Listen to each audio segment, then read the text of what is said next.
Here I'm going to go over some advice when you are presented with a question on the state test where you're asked to simplify an expression or to give an equivalent expression. So when you're simplifying an expression, you're just distributing if there's parentheses, you're combining any like terms. Here are a few of the mistakes I've seen students make. I'm going to go over these and then we'll go over a couple of examples.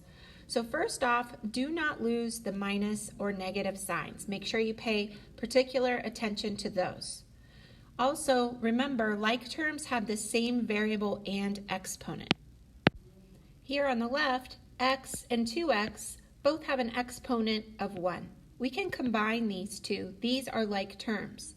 But on the right, x squared and x to the third have different exponents. So these are not like terms. You can't combine them and say you have 5x to the third.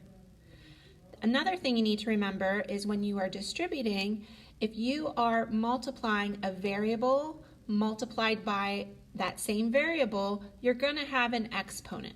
So for example, x times x is not x. This is saying x is multiplied by itself 2 times, so it would be x squared. If you're distributing here in the second problem, you have x to the third times x squared. So x is multiplied together 3 times and another 2 times, it would be x to the fifth. And then x to the third times 1 is x to the third. Are these like terms? No, remember they have different exponents, so you can't combine these. And the last thing to consider, if you have an expression and there are some fractions, you could always change those fractions to decimals before you distribute and multiply or add. So let's go over a couple of examples. Now here we have some parentheses. We need to first distribute before we look to combine like terms. So if you are good with multiplying some fractions, 2/5 times 6, then go for it or use your calculator. Know that you can also change 2/5 to a decimal if that makes you more comfortable. 2/5 or negative 2/5 is the same as negative 2 divided by 5, and that is negative 0.4. So you could, before you distribute, just rewrite this whole expression and then distribute. So negative 0.4 times 6p, that's saying negative 0.4 times 6 times p. So I can multiply the negative 0.4 times 6, and I get negative 2.4, and then you have your p. And then negative 0.4 times 10 is negative, so you can do plus a negative 4, or you could have just said minus 4. And then you have your minus 18 still. So at this point, I need to combine like terms. Remember, like terms have the same variable, or they're just constants, or just regular numbers. Is there anything else that I can combine with negative 2.4p?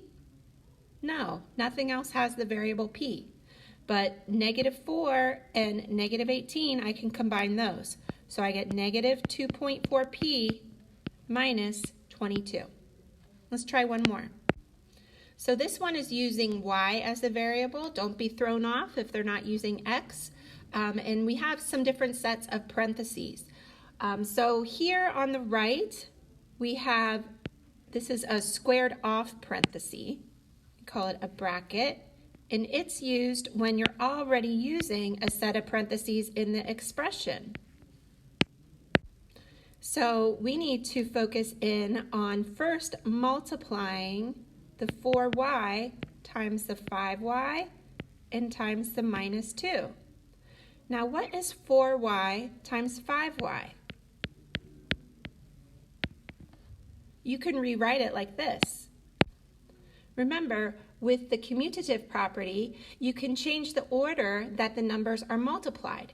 So I can group the 4 times the 5 together and the y times the y together to make sure I'm really clear about what I can combine. Like 4 times 5, I know that's 20. What is y times y? y squared. And then 4y times negative 2, 4 times negative 2 is negative 8, and then we have a y. Now, what's going on here? Why are there parentheses? There's nothing outside of the parentheses, so really the parentheses in this case doesn't really serve a purpose. So we can just write that as 3 plus y. Now we need to combine our like terms. Like terms have the same variable and exponent. So is there anything that has a y squared besides this 20y squared? No, so that would just be 20y squared. And then we have a y and an 8y. Those are like terms because they both have the variable y and the exponent of 1. So would y and 8y combine to be 9y? No, you need to make sure you pay attention. This is a positive y, a positive 1y, and a negative 8y. So 1 minus 8 is negative 7 y's. And then we have the 3. Is this a plus 3 or a minus 3? It's a positive number, so I would say plus 3. So in this question, there are a couple of things that could trip you up. Make sure you're paying attention to the minus signs when you're distributing here. This is a minus 2. Make sure you're paying attention to the minus signs when you are combining like terms. And make sure that you are paying attention to the exponents when you're identifying like terms.